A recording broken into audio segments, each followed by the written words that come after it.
अच्छा होता कि विधुरी साहब जो महिला रिजर्वेशन बिल पे पास कराए हैं उसमें अपने समुदाय की महिलाओं की भागीदारी मांगते हैं। बीजेपी के पास कोई राजनीतिक मुद्दा है नहीं, इस मुद्दे पर लड़ेगी। महिला आरक्षण बिल भी जो लेकर आए हैं और जिस तरह के कंडीशंस हैं उसके हिसाब से तो 10 साल लगेंगे कम से कम उसको लागू होने में, और उसमें भी उसका विरोध व्यापक हो ही रहा है क्योंकि उसमें इस तरह EWS जो है सवर्ण कोटा था, उसी तरीके से ये समझिए सवर्णों के लिए और हाई फाई लोगों के लिए कोटा है। RSS कभी भी भारतीय संविधान में विश्वास नहीं था। जब संविधान बनी उस समय भी उन्होंने संविधान का विरोध किया था। जो लोग अपने आप को राष्ट्रवादी कहते हैं और जो मुल्ला कटुआ शब्दों का इस्तेमाल करते हैं, जो 5 बार जो मुसलमान नमाज पढ़ता है वो दिन में एक दिन में 88 बार इस धरती पे अपना माथा टेकता है, 88 बार। और जब जब जरूरत पड़ी इस देश के मुसलमानों ने कुर्बानियां दी हैं।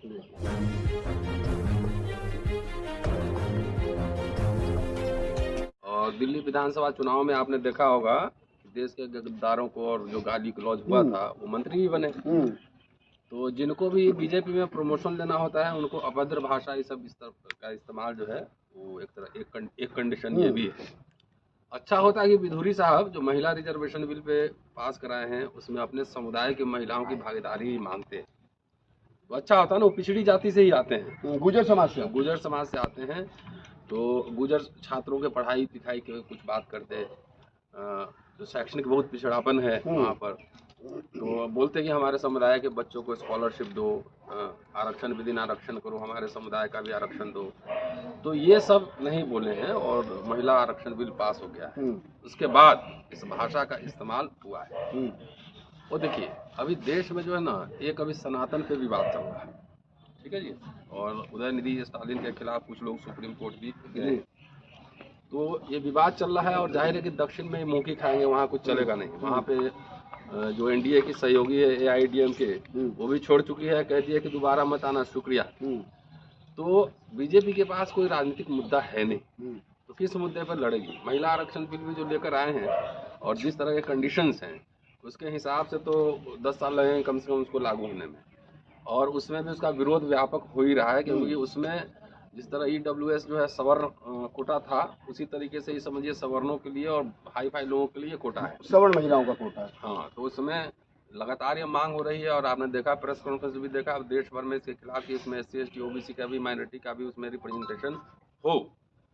तो बीजेपी जो मसला आपने गाली की बात की, आपको क्या इस देश की जनता को पता है कि जो लोग अपने आप को राष्ट्रवादी कहते हैं और जो मुल्ला कटुआ शब्दों का इस्तेमाल करते हैं, जो 5 बार जो मुसलमान नमाज पढ़ता है वो दिन में एक दिन में 88 बार इस धरती पे अपना माथा टेकता है, 88 बार। और जब जब जरूरत पड़ी इस देश के मुसलमानों ने कुर्बानियां दी हैं। कैप्टन हमीद और तमाम पहले अब्दुल कयूम अंसारी, तमाम लोगों ने राष्ट्रीय आंदोलन में सहयोग किया।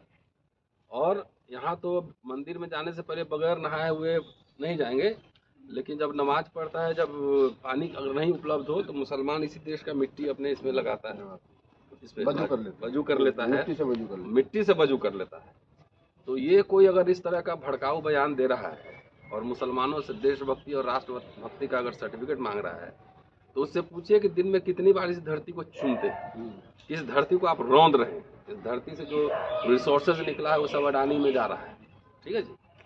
तो ये सवाल है और इस बात को हम लोग को अब बहुत प्रमुखता से उठाना पड़ेगा।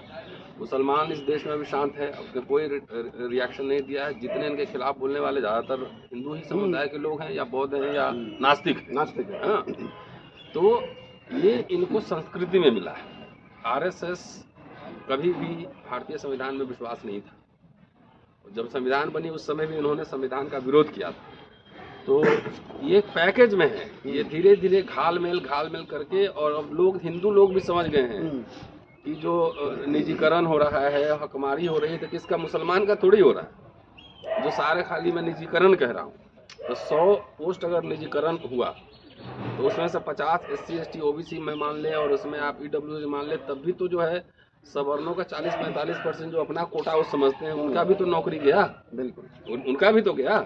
हमारे कॉलेज में जो सिक्योरिटी स्टाफ हैं 12-15 हज़ार पे काम करते होंगे, अगर वही परमानेंट रहता तो वही जो है 50 हज़ार मिलता। तो उनका निजीकरण आपने कर दिया, तो एक तरीके से हकमारी हिंदुओं की हो रही है, मुसलमानों की नहीं हो रही है। हाँ, मुसलमान तो नौकरी में है ही नहीं। अपना नौकरी उसको देते हैं, उसको तो हर जगह से साइड लाइन कर देते हैं। तो वो जो है अपना बिजनेस करके, टायर पंचर बना के, सब्जी बेच के, फल बेच के ये अपना करता है। तो ये सब जो निजीकरण, आरक्षण की खात्मा है, तो बीजेपी हिंदुओं पे प्रहार कर रही है। समझ रहे हैं बात? तो कुछ मुद्दा नहीं है, तब इलेक्शन आ रहा है ना, तो हिंदू मुसलमान ये करेंगे, लेकिन इस बार हिंदुओं में खुद भी जागृति आ रही है। ये कुछ मिला नहीं, यूनिवर्सिटी कॉलेज का बहुत बुरा हाल है। तो एक तरह से समझिए कि इलेक्शन की ये रणभेदी हो गई है, फिर पुराने ट्रैक पर आएंगे, हिंदू मुसलमान करेंगे। अभी 4 राज्यों में चुनाव है, हार का डर है, तो ये जितना SC ST OBC है, इसको अभी हिंदू बनाएगा अभी इलेक्शन तक, और इलेक्शन खत्म हो जाएगा तो फिर कुटाई भी करेगा, हकमारी भी करेगा, कुटाई भी करेगा। तो इस देश के लोगों को, जो लोग सुनते हैं, समझते हैं, पढ़े लिखे, गांव में इस बात को प्रचार करना चाहिए कि गांव में, मैं तो गांव में पढ़ा हूँ सरकारी स्कूल में, और वहाँ सुबह से शाम तक क्लास लगती थी। 2 रुपये 4 आने 5 पैसे में पढ़ लेता था पहले। अब गांव में स्कूल सारे खत्म हो गए, सरकार लाखों स्कूल बंद कर चुकी है। तो स्कूल जब आपके गांव में जब खत्म हो जाएंगे, तो जो पढ़ने का एक अवसर था ना, वो छूट जाएगा, वो खत्म हो रहा है सब कुछ। शिक्षा गया तेल लेने, तो शिक्षा खत्म, मतलब बेसिक रीढ़ ही तोड़ रहे हैं इसको। तो पढ़े लिखे लोग, अब देखिए संसद में रविशंकर प्रसाद, हर्षवर्धन जैसे लोग इस बात पर हंस ठहाका लगा रहे थे। तो आप समझ रहे हैं ना कि RSS में जो ट्रेनिंग लेती है, उसकी वकालत, उसकी डॉक्टरी की डिग्री में जो है ना, वो चले गोबर गणेश हो जाता है। जो दलितों को गाली दे, मुसलमानों को गाली दे, बीजेपी में वो नेता बन जाता, सांसद बन जाता, उसको प्रमोशन मिल जाता जी, एकदम डेफिनेटली। तो अब डेमोक्रेसी है ना, लोगों को समझना पड़ेगा कि इनके खिलाफ इतना बल्क में वोट करो कि EVM की हेराफेरी भी करे तब भी न जीत पाए। जी सर, ये कहीं ना कहीं एक सवाल हो रहा था अभी कल, मनोज झा जो आपके मित्र भी, उन्होंने पार्लियामेंट में ओम प्रकाश वाल्मीकि जी की कविता पढ़ दी, ठाकुर कई दिन पहले, 2-3 दिन पहले, उसको लेकर के बहुत ज़्यादा विवाद हो रहा है। देश में जो सवर्ण मानसिकता के लोग हैं, वो पूरा वकालत, मतलब उसमें कहीं ना कहीं कटाक्ष कर रहे हैं। वो एक्चुअली पढ़े लिखे होते तो बात समझ लेते। जो पढ़ा लिखा आदमी, वो ओम प्रकाश वाल्मीकि जी की कविता है, बहुत चर्चित कविता है। फिल्म एक्टर जो अब नहीं है, इरफान खान, उन्होंने जयपुर लिटरेरी फेस्टिवल में ये पढ़ा था। ये वो ठाकुर, वो सिंबल है, वो जाति नहीं है। तो ठाकुर तो नाई भी ठाकुर लिखता है हमारे यहाँ तो लोहार भी ठाकुर लिखता है, हमारे यहाँ तो भूमिहार भी ठाकुर लिखता है, हमारे यहाँ ब्राह्मण भी ठाकुर लिखता है। तो झा जी का जो भाषण था ना, वो क्या कर रहे थे, हमारे अंदर जो ठाकुर है उसको मारो, वो विश्वविद्यालयों में है, वो न्यायालयों में है, ये बात कह रहे हैं। तो जाति का संकेत नहीं था, वो एक विचारधारा, एक सामंती प्रवृत्ति का। हो सकता है कि वो प्रवृत्ति किसी यादव में हो सकता है वो प्रवृत्ति किसी जाटव में हो, किसी में भी हो, वो तो प्रवृत्ति है ना। तो ये अननेसेसरली इसको तूल दिया जा रहा है। मामला वो था नहीं, वो जाति को लेकर था नहीं। इस पे अच्छा, ये मुझे बताइए कि ठाकुर पे किसी का कॉपीराइट है? चौधरी एक जाति तो है, ठाकुर समुदाय जैसे नहीं, ठाकुर जाति नहीं है, ठाकुर टाइटल है। क्षत्रिय जाति नहीं है, राजपूत जाति है। समझ रहे हैं बात? राजपूत जाति। अब लोध राजपूत भी तो लिखते हैं, माली राजपूत। तो ये अननेसेसरी, देखिए, अगर राजपूत समुदाय ये क्लेम कर दे कि जाके मुहर लगा ले कि मेरा ही टाइटल है, तब एक क्लेम बनता है। अब मेरे यहाँ तो नाई लिखते हैं ना, कई जातियां लिखती है ठाकुर।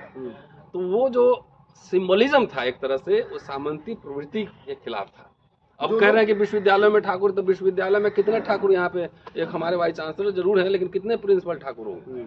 जितने देश में वाइस चांसलर सब ठाकुर ही हैं। जितने देश के बड़े पद में बैठे हुए सब एक ही जाति के नहीं है ना।